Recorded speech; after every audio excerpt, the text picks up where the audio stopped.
welcome Mr. Clausen, Mr. Field, and Mr. Leistner.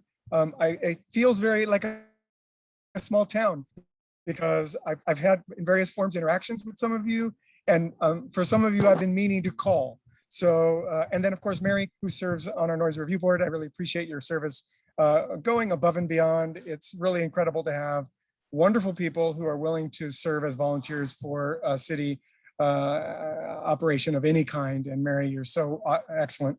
And of course, Stan Pinkin works diligently as a volunteer on our Bureau Advisory Committee, and has done so for many years. It's wonderful to have him as part of our community as well. So I'm really delighted to be here.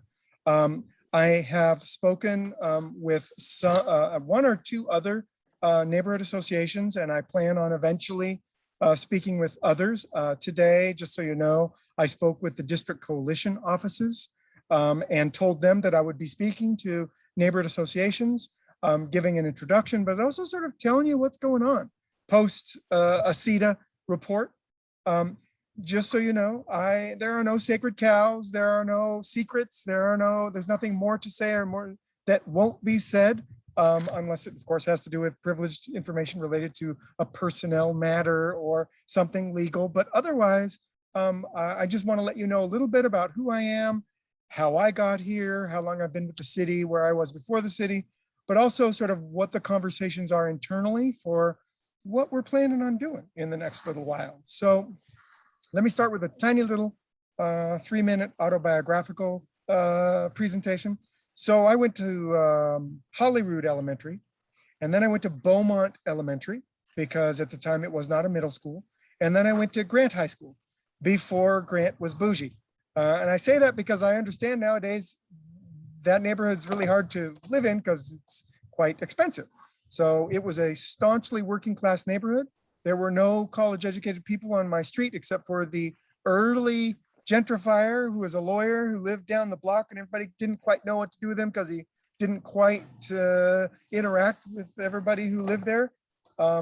We were, my mother and my father were placed there because they moved when de facto, if not still in place, redlining was still around. So my dad, being ethnically ambiguous, they put the Latino families in the 1960s right in a 1-mile swath in the area where African Americans were toward the west, and the rest were towards the east in that area. And that's how I ended up at Grant High School. And all 5 Latino families at the time, we sort of knew each other, and we were like these weird animals because it was the 1970s, and Portland has changed quite a bit. I am the first person in my family to go to college, first one to graduate from college. I wasn't a terribly good student, but I made my way through. Had plenty of help along the way, people who cared about me. I then found my way to Portland Community College because I didn't know what else to do. And then took some years off and traveled with a show choir. And that was an opportunity for me to travel around the world in a peace and musical capacity. And it was the Europeans in that show choir who month after month, I did that for a year and a half, month after month, told me, why aren't you going to college, Michael? And I'm like, going to college, but they've said, Michael, why aren't you going to college? I didn't speak this English. I didn't have any sort of upbringing that would expect me to go to college, or someone that would tell me to go to college, or even neighbors or mentors who would say, go to college. But these folks from Europe who also didn't quite fit the model in this show choir were like, Michael, you need to go to college. So I came back and went to the college that gave me the most scholarship, and that was Lewis and Clark College. And it was weird because I was crossing the river onto the west side. And that's where I learned that I lived in a dangerous neighborhood. I think it was one of my sociology classes that said, you know what, my mom doesn't let me go on the east side. And I didn't really realize it was a dangerous neighborhood until I had that interaction with a Lewis and Clark student. All of this is by way of saying that after Lewis and Clark, I moved to Northern California, worked in hunger, housing, and healthcare, literacy, worked for school district, worked for a community health clinic, worked for a food bank, did a bunch of stuff like that. And and then realized that I was treating a symptom and not the problem. And I wanted to understand more about the core problem, why there were hungry children coming to the food bank.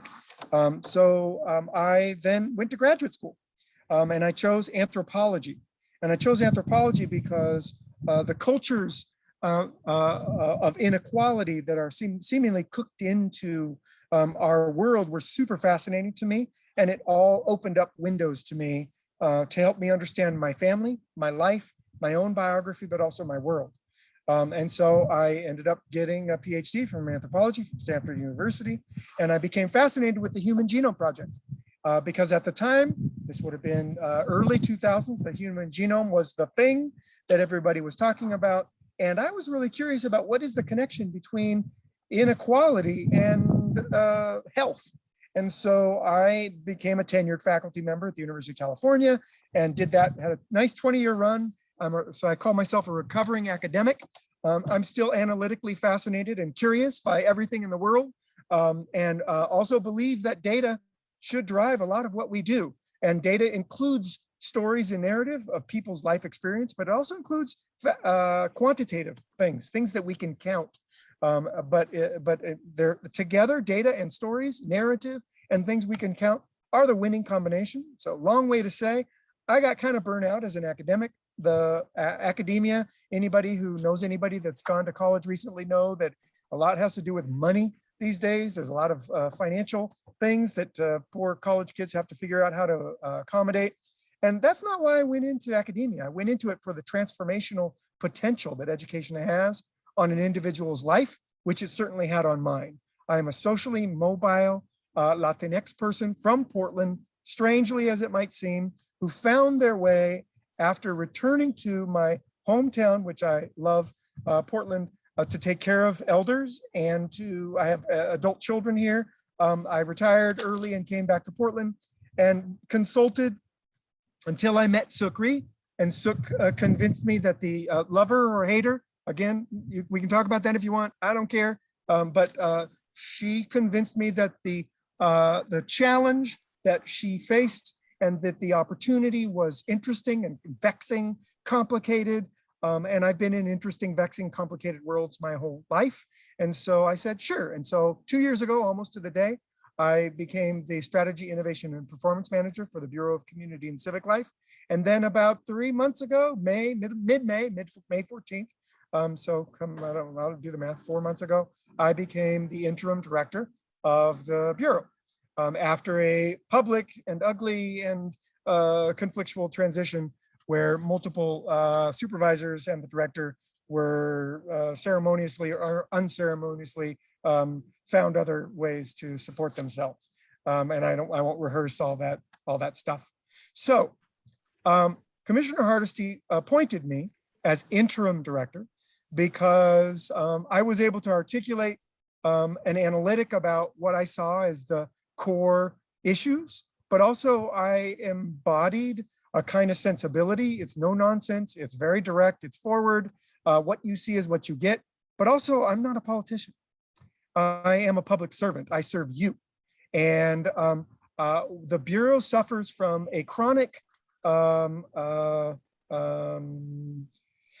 do I want to put it? A chronic use of political rather than professional solutions. And so one of my challenges is to change the culture and the policies and practices within the Bureau so that we move to professional solutions rather than political ones. And political solutions are quick and they meet the needs of a small group. Professional solutions are much more high-minded. They actually meet the needs of all Portlanders. That is the charge. We are all in this together. And so it's taking, it will take a long time, but that is a goal and an ambition that is worthy of all of our efforts and certainly worthy of mine. If I am still with you 3 years from now, here's the plan. And I just want to let you know what we're talking about. We are teeing up a series of consultant firms to help us inside city government and outside city government design a plan to fix maybe not once and for all, but fix for until most of us are no longer involved. This seeming chronic incapacity of the Bureau of Community and Civic Life to actually meet Portlanders where they're at and ask the deep, serious, hard questions about what it is we need to do to be a responsive city that co-governs in an era where diversity and beautiful uniqueness and demographic transformation is what is upon us. So what we know is that by 2035, Portland will be predominantly immigrant and refugee, and that there will be 12 to 17 languages that we will be graced with and having to grapple with. Right now, there's 5 or 6 that we are graced with and having to grapple with, and we don't do a really great job at that, but it will be even more diverse and more beautiful. It will be a bouquet of diversity. And we are ill prepared, I believe, as a city to meet the challenge, the collective challenge. It's all of our problem, not mine. It's not yours. It's not an elected official. It's all of our problem to become the kind of city that is the envy of the world. Somehow being a place where we are all respected, we are all affirmed, and we are all included. I need to say, because it's there, and thank you, Glenn. I will pause in a second. Like I said, I was loquacious. I don't see a future, and neither does my commissioner, where neighborhood associations are not a part of it. I don't know in what form or in what capacity. All of that noise, I would say, from, no pun intended, because the noise office is in our bureau, about code change and all that stuff, largely was a series of communication failures, a series of missteps, and a series of processes that weren't properly inclusive so that everybody knew what was happening every step of the way. I never heard, I heard many different stories, but I didn't hear as a new manager some of the stories that I was reading about in the paper. So I was like, it was very confusing to me. My commitment to you is all of these processes, these firms that we are finding to help us begin a process to come up with a authentically inclusive strategic planning for how a city like the size of Portland, with its diversity and its important neighborhood associations and all the organizations and emergent leadership groups that are here, can create a strategic plan that everybody understands, everybody's been included in, everybody buys into, but is pointed for a future city, not the city as it is now and not the city as it was 10 years ago, but it's a collective problem so that we are an adaptive city that responds and affirms and embraces all Portlanders. So I'll pause there for a second. I know there's lots of things I've left out, but Glenn, your hand came up first, please, and then Judy, and then I'll defer to David to do the rest of the facilitation. Please identify yourself so I know who you are. Okay, I'm Glenn Traeger. I'm a board member of the Pearl Neighborhood Association. I've got a question, maybe a little bit different slant than what you've been describing, but I think it's something we're all interested in.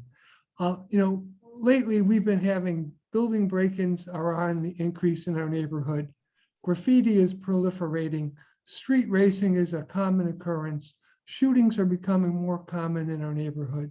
Pedestrian deaths are on the rise, and litter and trash are increasing on our streets. We need to address these problems, not only on an individual neighborhood level, but on a neighborhood coalition basis, since these issues do not respect neighborhood boundaries. To maintain a diverse, equitable, and inclusive neighborhoods that are sustainable, we first must have neighborhoods that are safe to work and play. Unfortunately, many of us feel that this is not the case right now. To solve these problems, we need to define their nature and magnitude.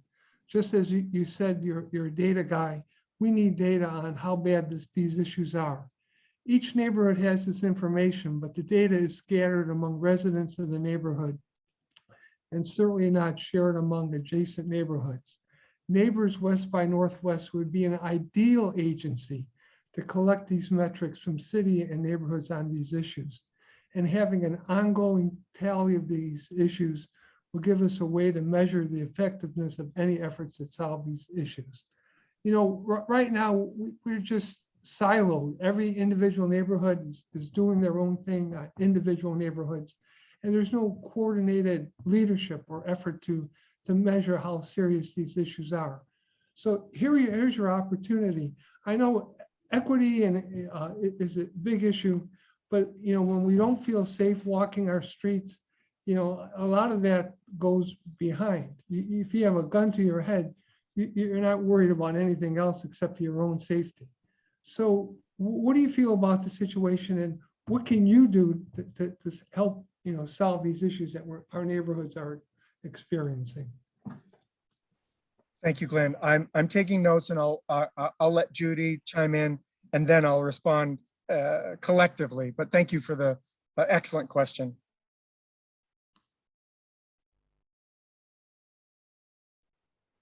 Hi, Michael, and welcome. Very respectfully, I love your vision. I think your vision is beautiful. How realistic do you think it is? How long do you see it taking to accomplish your goals? And did you handpick the consultants, and what have been some of their wins?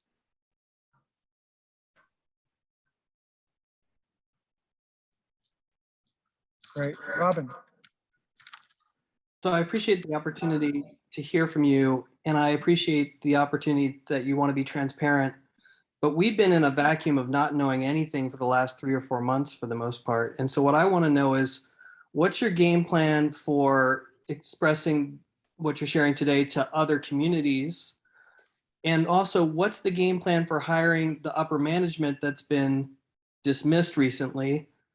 Is there going to be an open and transparent process where the community gives input for who those people are and what their scope of work is? What's going on with the soft reorg within the department? Can you share information about that so that we know what's going on behind the scenes in the Bureau? Because right now, a lot of neighborhood activists have no idea what's going on, but are excited with the opportunity of you being in charge. Great. Thank you for that, Robin. Let me pause because there's a lot there. I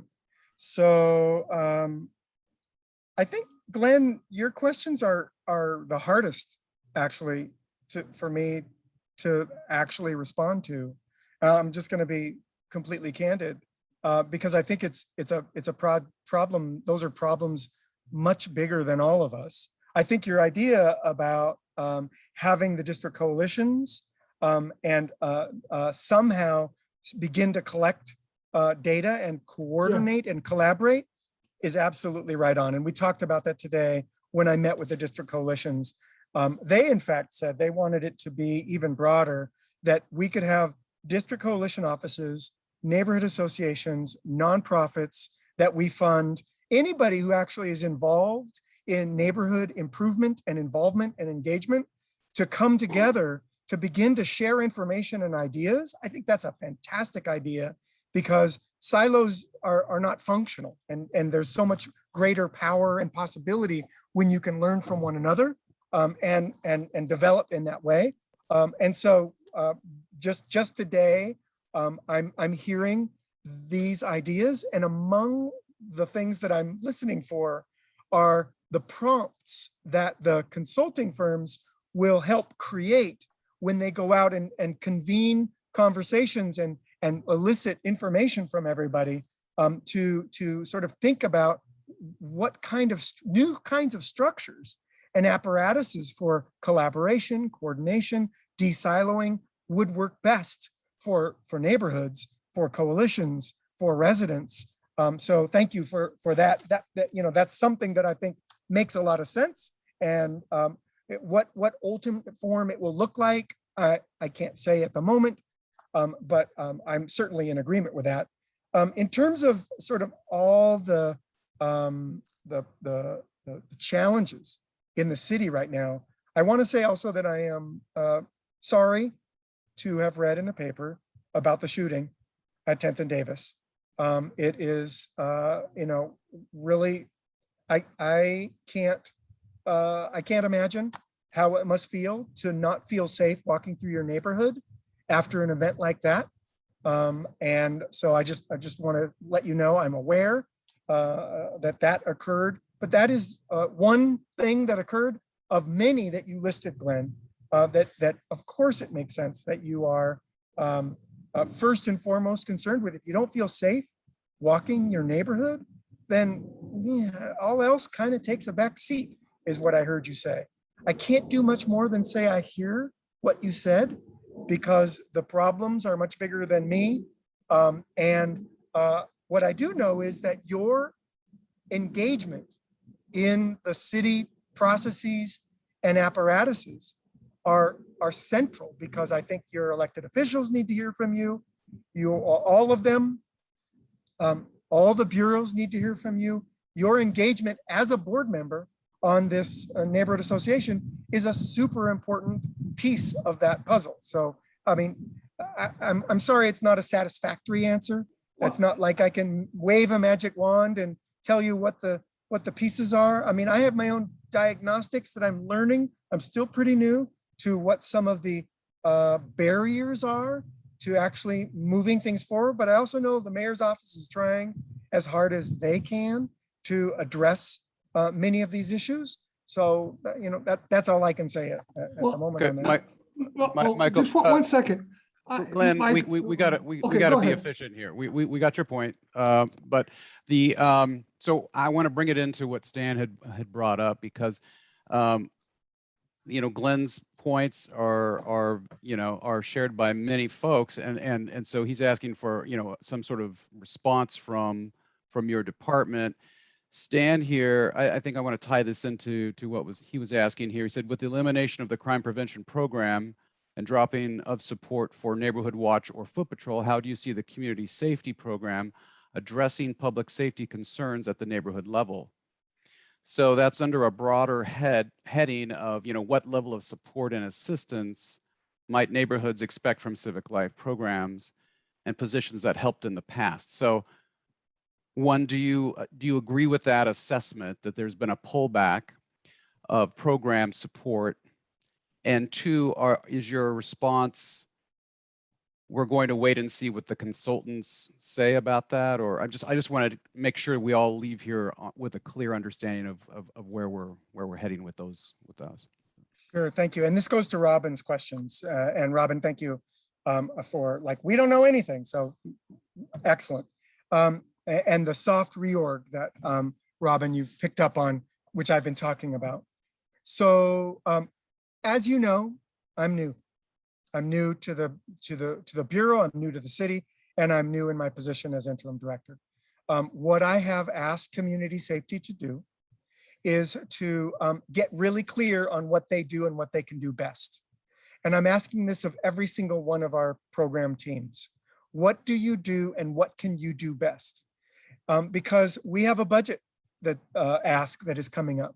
But I need to know from the experts, those are my staff who've been doing community safety for years, what it is they feel is would make the biggest impact. And I'm going to address community safety, but I'm asking the same question of all of my programs.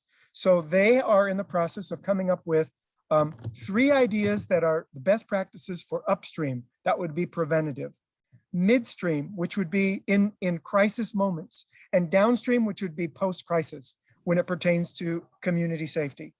We're in the process of having that conversation, and then we're going to talk about, okay, what can we do to support those efforts? Because right now, community safety is being asked to do 25 different things, and that's not that isn't a supportive way to move forward with any program. But if we can pick those 6 things that would make most difference to you and to that our staff feel they have capacity, and if they don't have the capacity and they believe that they would make the most difference, to train them up so they actually can meet the need from where it is.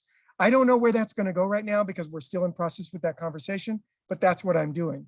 And by soft reorg, right now, I didn't want to quickly replace a community safety supervisor because I wanted to hear from the community safety team first about what they think would make the most difference, because they're out there every day talking to you, talking to folks, figuring out what are the issues that come before them. So I think we have our next meeting, and we've had like 4 or 5.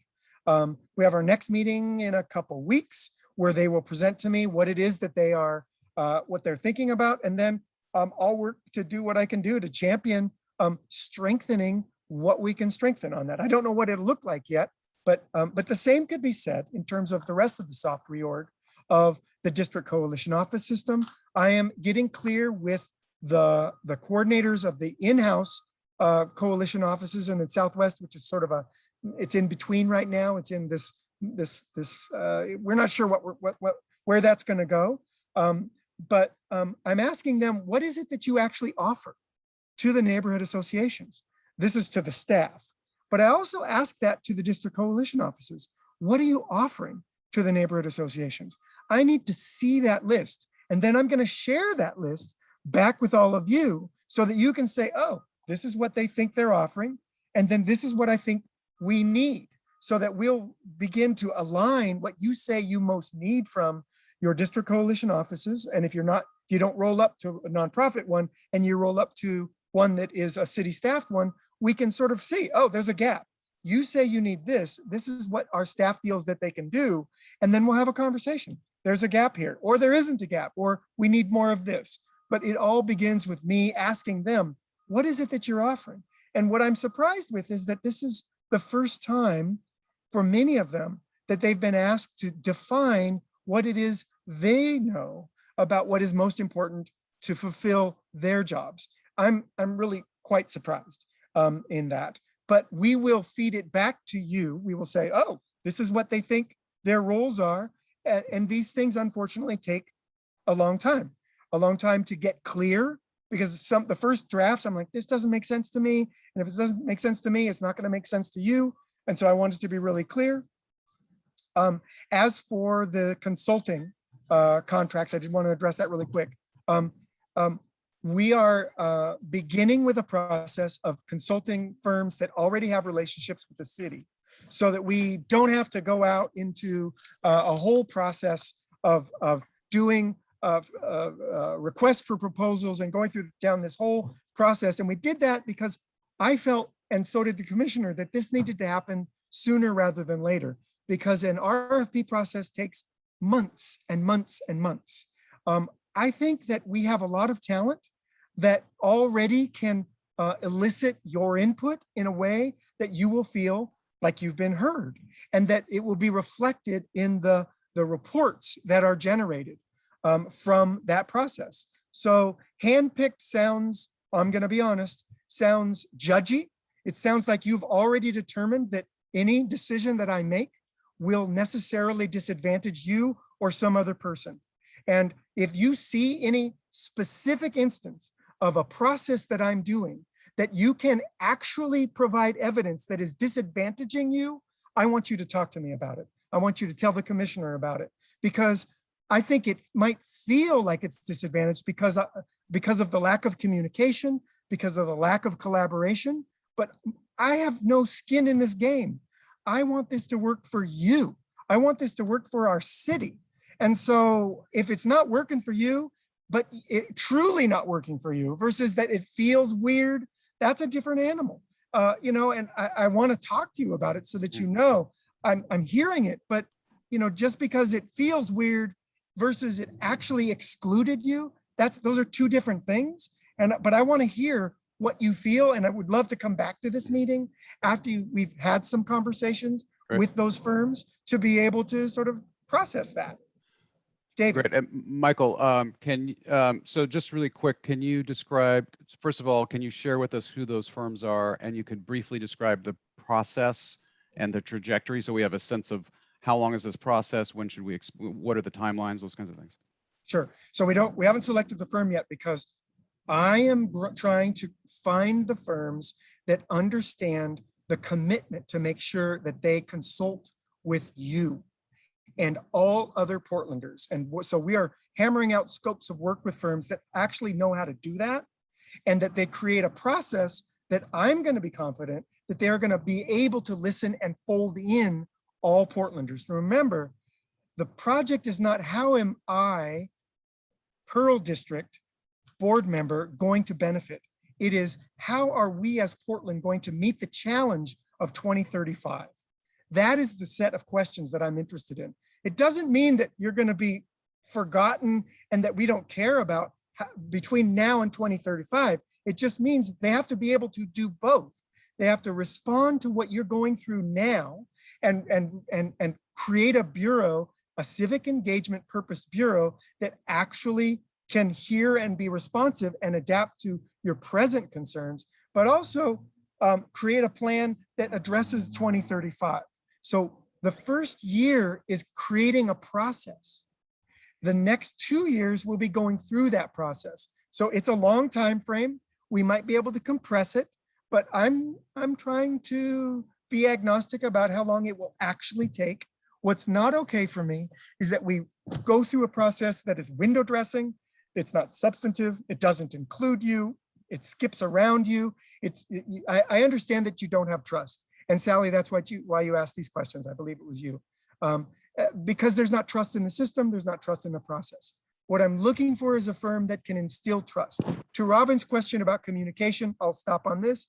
We are hiring another communications person with some of the salary savings that we're having from our vacancies to ensure that we are communicating clearly each step of the way what it is that we are doing, so that there is nothing more to say and you know what we're doing each step of the way. We're not there yet. I've only been on the job 3 months, 4 months, whatever it is. So, but that is part of what the process is, because if we're not over communicating to you, you don't know what we're doing. And then why would you trust it? So I'm really trying to structure in a communications apparatus, both on the consultant side, but also within the Bureau, so that we are over communicating in our civic life updates, but also in our special communications on the strategic planning process. So in short, a year to come up with a process that you all have been included in creating with us, and then a couple years in implementing that strategic plan. And then after that, a couple more years in like pointing us toward 2035. It sounds like a long time, but you know what? We didn't get here in 2 years, and we're not going to get out of here in 2 years. And the process does structure ultimately what the outcome does. It doesn't completely structure it, but it's part of it. If we can model inclusion and affirmative acceptance and communication and participation, then that's half the battle right there. Okay, so in the interest of time here, I do want to get to other questions, but I want to preface that because I don't want us to just keep asking the same types of questions. Obviously, you don't have a lot of bullets to fill in, right? Because you're engaging in a new process. So about these kinds of specific questions, one of which I mentioned, those kinds of questions about what are you going to be doing in the future to address these things. Your response is you got to figure that out. We got to figure out what your staff is, what their talents are, do more with less, prioritize staff, that sort of thing, prioritize what they can do well.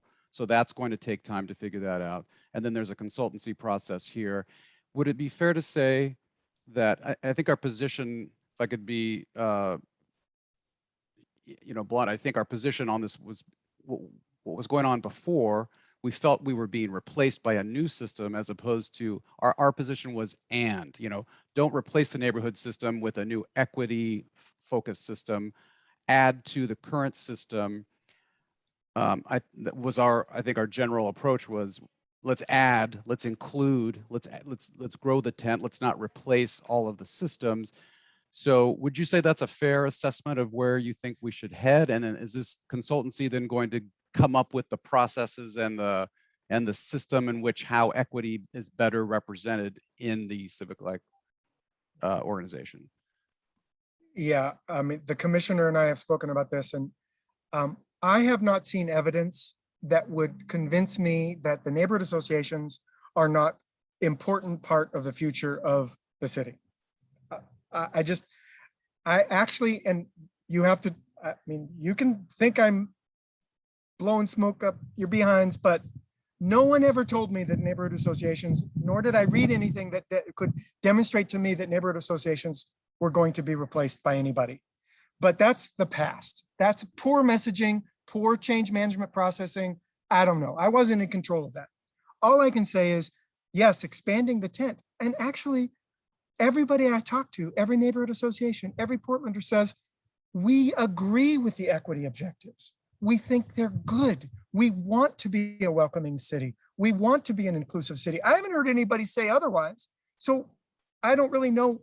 I don't see a problem, in other words. So I want to build a process where you all can bring your experience and expertise and talents and energy and commitment into what the Bureau can become and what this city can become and how it can best solve problems for all Portlanders. So yeah, I mean, that's a long-winded way to say, Okay. I agree. Great. Okay, so we got a few questions. Can we keep it short and make sure you're not being redundant? Mary Sipe. Actually, thanks, David. I don't have a question. I just want to make a statement. When Michael says he's not blowing smoke up our behinds, believe him. I've been working closely with Michael for over a year now on the Noise Review Board. And in the last 5 months, when he brought in a new supervisor over the livability programs, I have observed something with Michael's leadership that I've never seen before. And that is, just like when Michael stated how surprised staff was to be asked their opinions and for their feedback. In the 7 years that I've been involved working with various areas of the Office of Civic Life, I have never seen a director, I've never seen a manager, and I've never seen a supervisor get involved at the level that Michael has. I am involved every single day, Monday through Friday, working with the staff in the noise office. They have, Michael and Corrine, the new supervisor, have welcomed my input with open arms. The policies and the practices and the culture and the data-driven approach to all of this is not just talk. And I just want to reassure everybody that I'm just so hopeful and confident with our new leadership and with Michael's leadership that I hope everyone will take the opportunity to give input, give feedback, and get involved. And that's all I want to say. Thanks, Mary. Okay, we really have, we've got Captain Jake Jensen with the Police Bureau. We really need to get to him. Are these questions or hands up, are these brand new ideas and questions? We don't really have a lot of time to get answers. So all three of you are saying yes. Okay, Paul, please. I just want to, as I just shared in the chat, there are a number of us who've been working on these strategic issues to move the system forward for many years. And many of these issues have all been brought up before. We have detailed information and past processes to look at what the neighborhood coalitions provide to the community, to neighborhoods, what equity would look like across all the different programs, where we're trying to go with the system, what the key elements are. So I encourage you to reach out to us and include us, honor that wisdom that's in the community.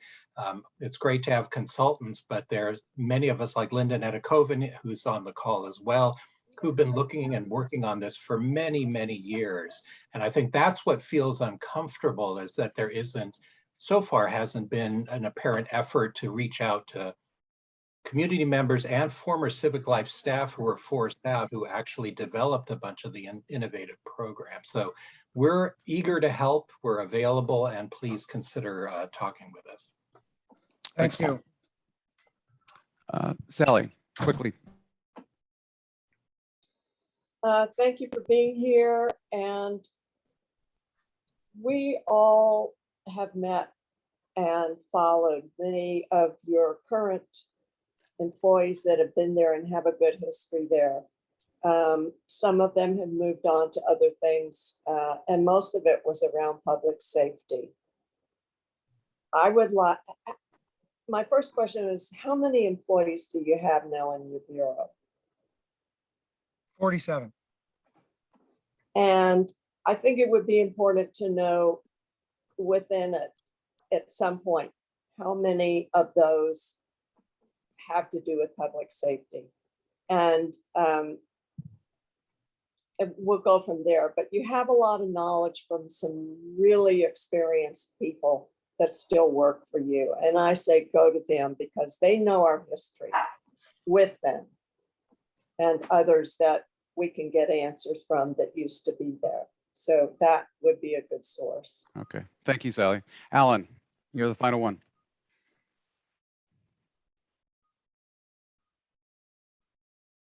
Alan Field. Yeah, thank you. I have unstable connection, so yeah, I was wondering if before Civic got involved as a neighborhood association, I'm in Richmond, we got a lot of help from Civic Life because there were people specifically assigned to help with neighborhood association coalition issues, and that was the neighborhood program coordinators.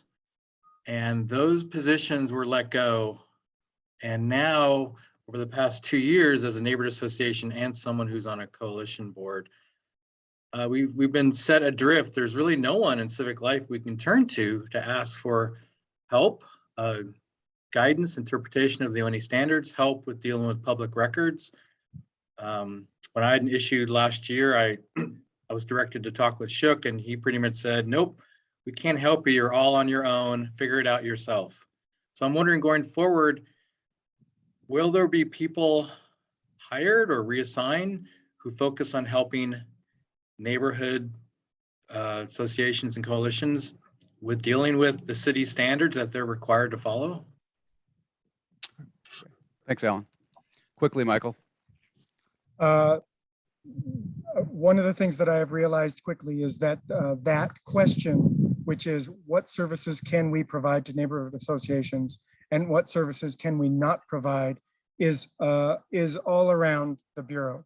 So I'm trying to get really clear on what we can and what we cannot provide. Because like any relationship, if I say we can do something and we actually can't, then that doesn't do you any good.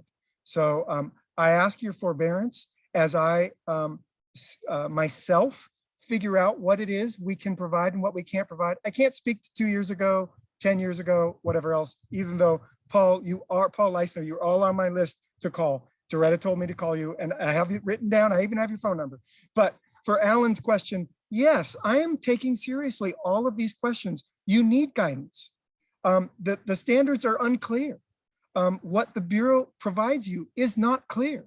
And I recognize that. And I've been on boards before. I've put myself in your position. I'm like, I don't know if I would be able to manage this weird structural relationships of having ONE standards and yet you're independent and other sorts of things. So it's a long-term project and it requires careful thought and consideration, but cleaning that up to make it clear, what we can do and what we can't do, but also maybe making it clear on what you should do and what you don't need to do and what we hope you'll do and what we actually need you to do will be part of what it is that we will be working on this year. So thanks for the thumbs up, Sally. Thank you, Mary, for your vote of confidence. And thank you so much for allowing me to spend this time with you.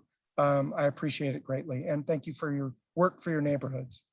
Thank you, Michael. We really appreciate it. I'm sure this will be the first of many times we'll speak with you, hopefully. And Yes, we wish you luck, and we're here as an ally and a help. So thank you so much for taking the time, and we look forward to more from you.